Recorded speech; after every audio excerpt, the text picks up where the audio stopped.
entender que o diagnóstico de autismo, ele é 100% clínico. Eu repito isso todos os dias, várias vezes por dia. Tá tudo certo, beleza, esse é meu trabalho mesmo, eu tô aqui pra isso, tá? Só que assim, pelo amor de Deus, o que o médico tá fazendo na consulta? Doutor, o que você tá fazendo nas suas consultas? Sabe? Claro que as pessoas podem, às vezes, contar uma história que de fato não foi o que aconteceu. Só que, assim, é uma queixa muito latente das pessoas. Será que tá todo mundo errado e só os médicos estão certos? Não sei, eu tenho as minhas dúvidas. Assim, é uma queixa muito latente das pessoas, o pedido de exames durante a consulta. E eu não sei o que acontece se eles não explicam direito o porquê do pedido de exame. Você vai pedir exame se você tiver uma indicação de alguma comorbidade no autismo e também para checar como é que tá a saúde dessa criança no geral. Às vezes tem muito tempo que não faz exame ou nunca foi feito, por exemplo, sei lá, um check-up de sangue, tudo, até pensando se for precisar de uso de medicação, que você já tem alguns dados antes de se usar uma medicação, enfim, uma série de coisas que o médico vai saber explicar muito melhor que eu. Pelo menos deveria, né, explicar. Infelizmente, eu não sei porque eles não fazem isso. Mas, olha só, você precisa explicar para o pai por que você está pedindo exames. Então, às vezes, o pai pede, o médico pede ressonância magnética, eletroencefalograma, enfim, sei lá, exames aí diversos. Muitas vezes, esses exames, para que eles sejam feitos, você tem que dopar a criança, você tem que sedá-la. Porque é muito difícil você fazer esse exame com a criança acordada.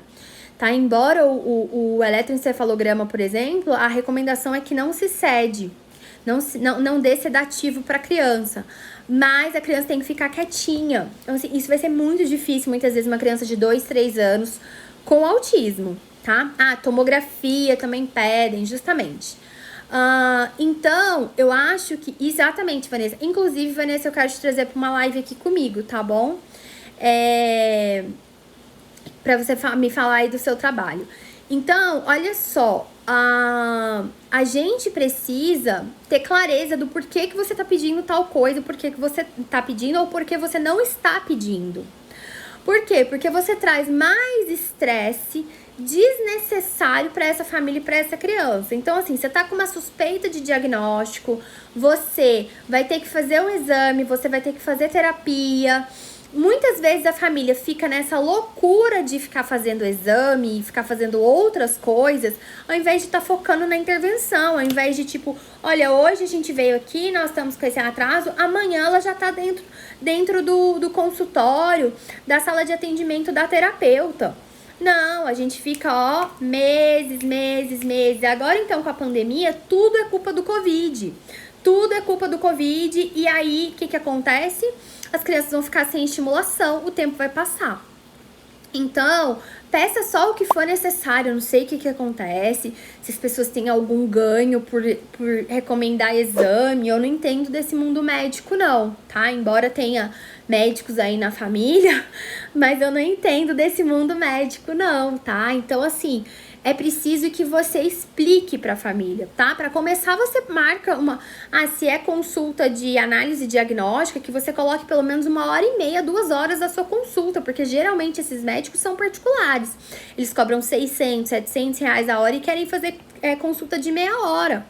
Não rola, gente, não rola, tá? Só que assim, eles fazem isso por quê? Porque existe uma grande demanda e uma pequena oferta. O número de profissionais o número de profissionais com neuropediatras é pequeno, tá? Então, é complicado, tá? Então, assim, olha, as pessoas, elas precisam entender mais sobre os critérios diagnósticos, tá? Então, o diagnóstico, ele é 100% clínico. O que vai acontecer na consulta? Lá tem um outro vídeo também, gente, que eu já gravei. Olha o tanto de conteúdo que a gente gera, tá? Tem um Descomplica-me que eu falo sobre o diagnóstico de autismo do Dioguinho. Então, eu conto o que aconteceu com a gente e eu vou falando algumas possibilidades. Mas, brevemente, olha só. o médico vai para uma consulta, ele vai fazer uma entrevista com os pais, ele vai fazer ele vai observar a criança, ele vai fazer uma entrevista que vai desde a gestação até agora da vida dessa criança, ou pelo menos deveria, tá? Então, assim, esses pedidos de exame muitas vezes são para descartar, por exemplo, epilepsia. Sim, são para descartar. Só que você só vai pedir se tiver algum indício. Às vezes a criança não tem indício nenhum, tá? Então, às vezes, não se tem indício. E às vezes também, gente, é uma questão de timing. Às vezes você não vai, se não tem indício, não tem nada. Por que você vai pedir naquele momento? Tá? Então, isso é importante. E frisar para os pais, olha, eu vou deixar aqui o pedido com vocês, eu não vou colocar data. Vamos focar agora nesse primeiro momento nas terapias. Daqui a pouco, a gente foca nessa questão dos exames. Vamos avaliar, vamos observar. Quero que vocês observem comportamentos XYZ da criança. Se tiver alguma alteração, quero que vocês me contactem. A gente antecipa esse exame, mas não vou pedir agora, por isso, sabe? Assim, você não sabe conversar, você não sabe explicar. Então, assim, isso é muito importante. Acho que não ensinam comunicação na faculdade de medicina. Então, assim, a gente precisa, sabe, dosar. E assim, gente, não aceitem de cabeça baixa o que o médico tá falando, tá? Vocês questionem. Não, tá, mas por que você tá pedindo isso? Por que você tá pedindo aquilo? O que é? O que não é? Qual o seu objetivo? Como que é o procedimento? Como que é o exame? Como que é feito? Sabe? De uma forma ou de outra, você está pagando. Se é pelo SUS, você paga os impostos, você está pagando. Se você pagou a consulta, você pagou. Tá? Então, assim, é importante que os médicos entendam que a época do cabresto, ela já passou, tá? Onde o médico coloca o cabresto nos pacientes, tá? O paciente, ele tem voz, o paciente, ele tem vontade, o paciente, ele tem as suas questões que ele pode perguntar.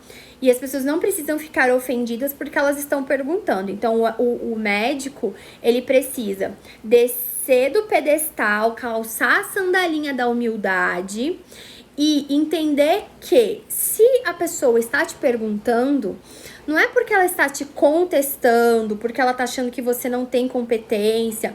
Ela está perguntando porque, de fato, ela desconhece e ela está contando com a sua ajuda para que você oriente ela. Aí depois os médicos, mas você não deve ir lá perguntar no Dr. Google. Mas o Google é a única coisa que nos resta. Porque o médico não fala pra gente. Então, só o que nos resta é o Dr. Google. Ele te atende 24 horas por dia. Ele não reclama, tá? Então, assim, ele não faz cara feia, ele não te deixa esperando. Uma série de coisas. Então, gente, é muito importante que vocês tenham esse senso crítico, tá? Então, diagnóstico é 100% clínico. O médico passa a entender sobre o transtorno do autismo, estuda sobre autismo. Eu sei que é difícil, o médico tem que entender sobre uma série de transtornos e síndromes e etc.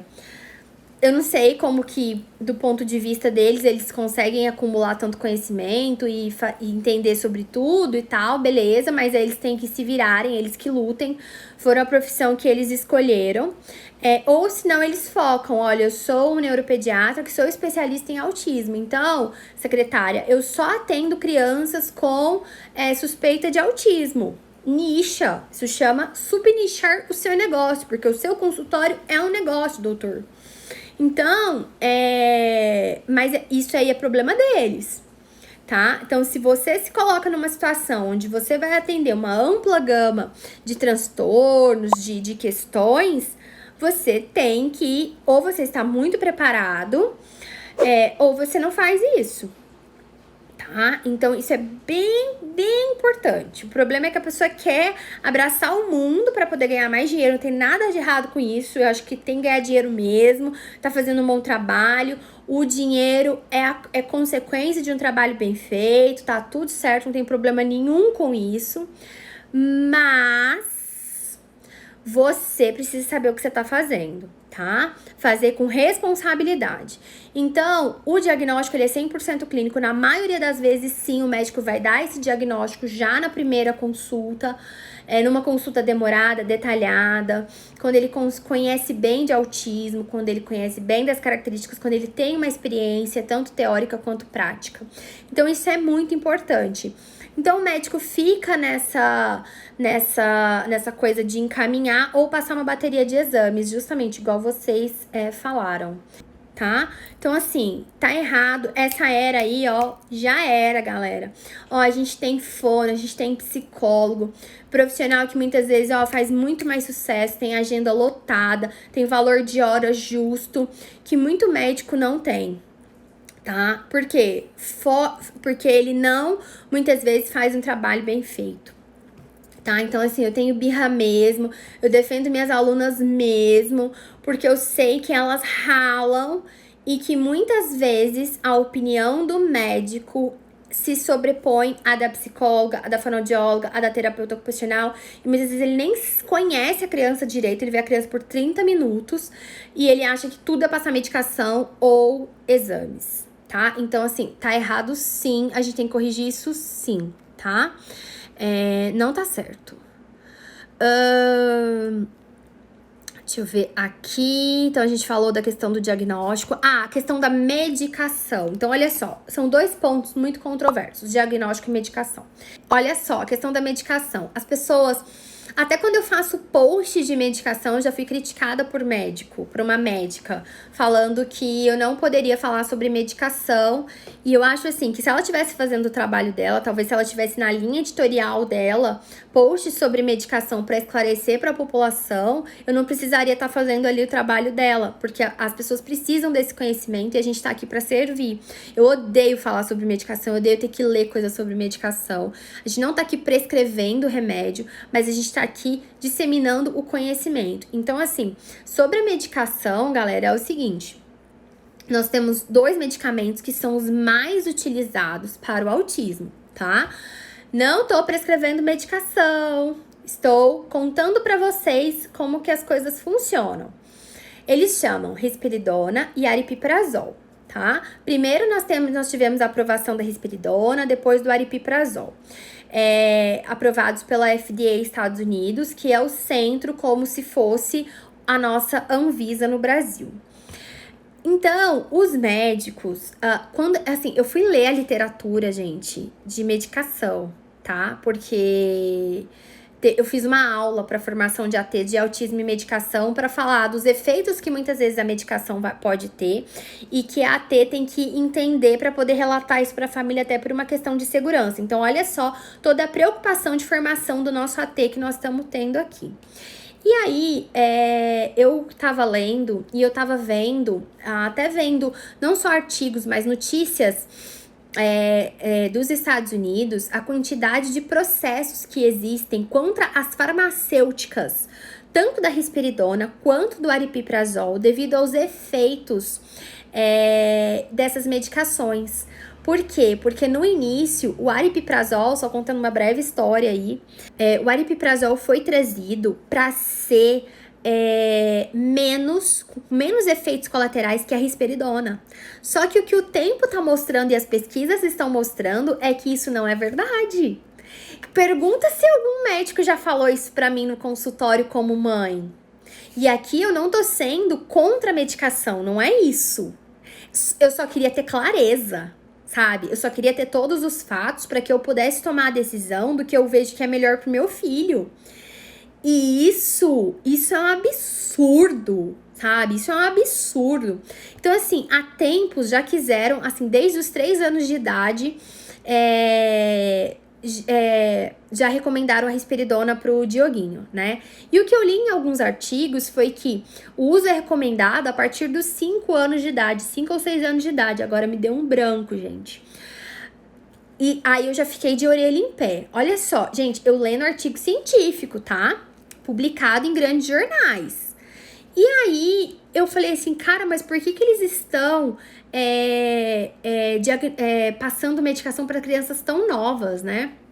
Mas deve ter algum motivo, assim, também eu ainda não tô com a minha opinião formada sobre isso, eu tô em formação desse tópico, que era um tópico que até então eu não lia tanto. E aí, só que a gente tá vendo cada vez mais cedo os médicos prescreverem as medicações. E aí a gente precisa ter um limiar, né, de que prós e contras, riscos e benefícios, né? E muitas vezes eles não falam os sintomas, os efeitos colaterais. Os pais perguntam, doutor, mas eu ouvi falar que isso causa tal coisa e tal coisa e tal coisa. E aí, eu fico pensando, né? Então, assim, a gente entrou com a risperidona, o Dioguinho tomou risperidona por muito tempo. E pergunta se o médico fez controle de prolactina durante o tempo que ele utilizou a risperidona. Não. Quem pediu pra ele fazer o controle de prolactina? A mãe aqui, né? E eu fico pensando, cara, se eu não tivesse... Primeiro que eu já tinha ido em outras consultas, nenhum outro médico foi. A gente já, pra essa questão de medicação, a gente já passou por 3 médicos ao longo desses anos, né? E aí eu fico assim, mas por que você não pede, né? Por que ele não pediu, né? Quer pedir tanto exame muitas vezes desnecessário, mas a danada da prolactina que a risperidona pode afetar a prolactina da criança. Então, imagina para um menino entrando aí com alteração de hormônio feminino, né? Que fica com mama e uma série de coisas. Então, assim, complicado isso, né? Então, a gente entrou com a risperidona, ele tomou por um tempo. Da última consulta que eu fiz, que foi no ano passado, eu pedi para o médico dosar prolactina. Dito e feito, prolactina alterada com dose baixa, tá? Com dose de 1 miligrama, às vezes era até 0,5, não passava de 1, dose alterada, mas ele não tinha ainda nenhum sinal físico, tá? Mas no exame estava alterada. Então, ou seja, a gente nunca podia passar daquela dose. Se tivesse passado daquela dose, o efeito poderia ser pior. E a gente achou que ele teve um ganho de pezinho, sim. Não ficou ali obeso, mas teve um ganho de peso. Mas, aí, olha o tanto que é a importância da história da família, da genética dessa família. Eu tô falando de história genética, não é tipo assim, você ter que fazer o exame do cromossomo H, Y, X, da coisa, não. Tô falando de perguntar pra família. Então, por exemplo, eu tenho tendência a ganhar peso. A minha mãe, a minha avó, tá? Então, assim, primeiro que a minha família é de ossatura grande, tá? Então, a gente precisa pensar nisso. Se eu já tenho uma criança que tem uma história familiar de ganho de peso, de pessoas com ganho de peso, eu ainda vou inserir uma medicação que tem um forte histórico de ganho de peso para essa criança? Tenho que pensar. O aripiprazol veio com a ideia de não ter esses efeitos colaterais, de, por exemplo, ganho de peso. Só que, pasmem, estudos mostram que o aripiprazol também dá ganho de peso, tá? Então, assim, ninguém nunca me falou sobre isso, gente. E eu descobri estudando artigo científico, lendo estudo controlado de comparação de uma série de coisas. Então, a gente começa a ver... E nos Estados Unidos, assim, é muito comum as pessoas terem grandes processos para processar as farmacêuticas, né? Ações coletivas, juntam 500 pessoas, 1000 pessoas e pegam um escritório bombado dos Estados Unidos, porque advogado é uma profissão muito valorizada lá. E aí eles entram com ações coletivas, né? As class actions.